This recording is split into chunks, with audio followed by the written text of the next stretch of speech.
उस लड़की का हाल देखिए क्या हो चुका है।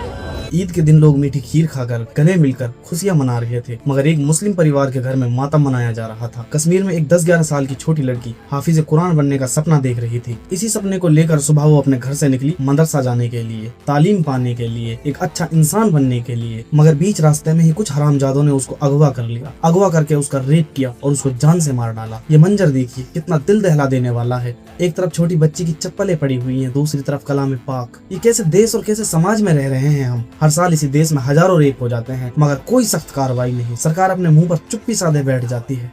क्यों? क्योंकि आधे से ज्यादा बलात्कारी तो खुद सरकार में बैठे हुए हैं। और रही बात पुलिस प्रशासन की, उसका तो तुम सबको ही पता है। एक छोटी बच्ची के रेप पर भी ये लोग कैसे दहाड़े मार के हंसने लगते हैं। इस देश में सब कुछ रेप पीड़िताओं को ही सहना पड़ता है। रेप हुआ था मेरा आज से 3 साल पहले। 3 लोग थे। मैं घर से स्कूल ही जा रही थी, उस टाइम पे मेरे सर पे डंडा मारा और उसी मंदिर में मेरा रेप किया। तो मैं बेहोश हो गई और मेरे घर वालों ने मुझसे ये कहा कि तू किसी और के साथ भाग गई थी। और उस चीज का दर्द मैं आज भी झेलती आ रही हूँ। नाबालिग में मेरी शादी कर दी गई उसी 17 साल में, एक ऐसे लड़के के साथ जो कि मैं 17 साल की और वो 31 साल का था। वो भी उसको ये चीज पता चली, साल भर बहुत मारपीट हुई। जबकि रेपिस्ट खुलेआम बाहर घूमते हैं। अगर कोई जेल चला भी जाता है तो 2-4 महीने में बाहर आ जाता है।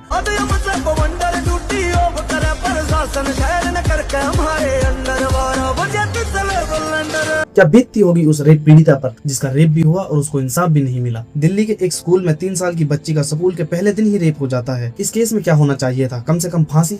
लेकिन हुआ इसका उल्टा, रेपिस्ट को ही जमानत मिल गई। यह है हमारा देश। क्या इन रेपिस्ट को सरकार रोक नहीं सकती?